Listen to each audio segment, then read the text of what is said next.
सूखी धरती की पुकार। भूमिका। नवापुर गांव की मिट्टी कभी सोना उगलती थी। हर साल अच्छी बारिश होती, नदियां लबालब भर जाती और खेतों में हरियाली छा जाती। पर पिछले 3 सालों से बारिश ने जैसे मुंह मोड़ लिया था। नदियां सूख गईं, कुएं रेत से भर गए और खेतों में दरारें पड़ने लगीं। किसान रामलाल और बाकी गांव वाले आसमान की ओर टकटकी लगाए देखते, लेकिन बादल आते आते लौट जाते।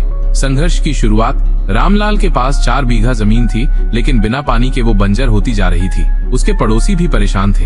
हर रोज चौपाल पर चर्चा होती, क्या करें, अब खेती मुश्किल होती जा रही है। सरकार से मदद मांगे, कब तक, हमें खुद कुछ करना होगा।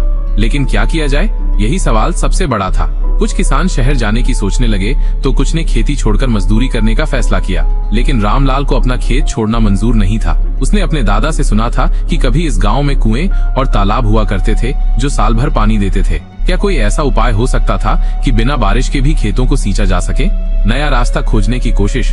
रामलाल ने शहर जाकर कृषि विश्वविद्यालय के एक प्रोफेसर से मुलाकात की। वहां उसने टपक सिंचाई, ड्रिप इरिगेशन और बोरवेल के बारे में सीखा। टपक सिंचाई से कम पानी में भी फसल उगाई जा सकती थी और बोरवेल से पानी निकाला जा सकता था।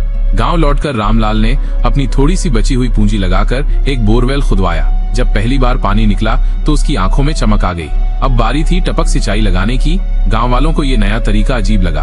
अरे, ये तो शहर वाले करते हैं, हमारे यहाँ कैसे चलेगा? इतने पाइप लगाने से क्या फायदा?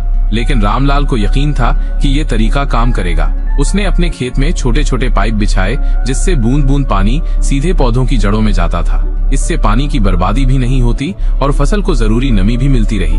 पहला नतीजा, हरियाली की शुरुआत। कुछ ही महीनों में रामलाल के खेत में हरा भरा चना, बाजरा और कुछ सब्जियां उगने लगी। गांव वालों को यकीन नहीं हो रहा था। जहां बाकी खेत सूखे पड़े थे, वहां रामलाल के खेत में हरियाली थी। गांव के सुखदेव काका ने हैरानी से पूछा, रामलाल, ये कैसे हुआ? तूने तो जादू कर दिया। रामलाल ने उन्हें समझाया, ये कोई जादू नहीं, बस सही तरीका अपनाने की जरूरत है। हमें बारिश का इंतजार करने की बजाय पानी को सही तरीके से इस्तेमाल करना होगा।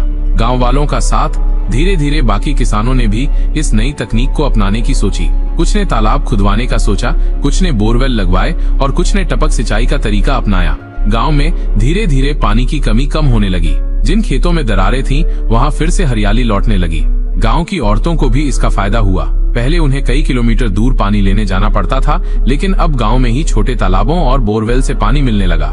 गांव की नई पहचान। 2 साल बाद जब बाकी गांव पानी की कमी से जूझ रहे थे, नवापुर की पहचान एक आत्मनिर्भर गांव के रूप में हो रही थी। अब सरकारी अधिकारी भी वहां आकर इस मॉडल को अपनाने की सलाह देने लगे। गांव के युवा किसानों को ट्रेनिंग देने लगे ताकि वे और नई नई तकनीकें सीख सकें। एक दिन गांव के स्कूल में बच्चों ने रामलाल से पूछा, दादा, हमें भी बताओ कि बारिश न हो तो क्या करें? रामलाल मुस्कुराए और बोले, बच्चों, पानी को बचाना सीखो, सही तकनीक अपनाओ और कभी भी हार मत मानो। बारिश न भी हो तो भी मेहनत से फसल उगाई जा सकती है।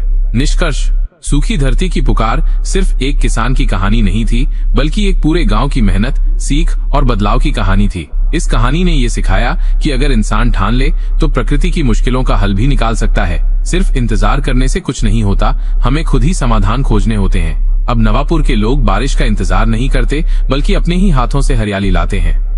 अगर आपको हमारी कहानी अच्छी लगी हो तो हमारे चैनल को लाइक, कमेंट और सब्सक्राइब कर लें ताकि हमारी कहानी आपके पास सबसे पहले पहुंचे।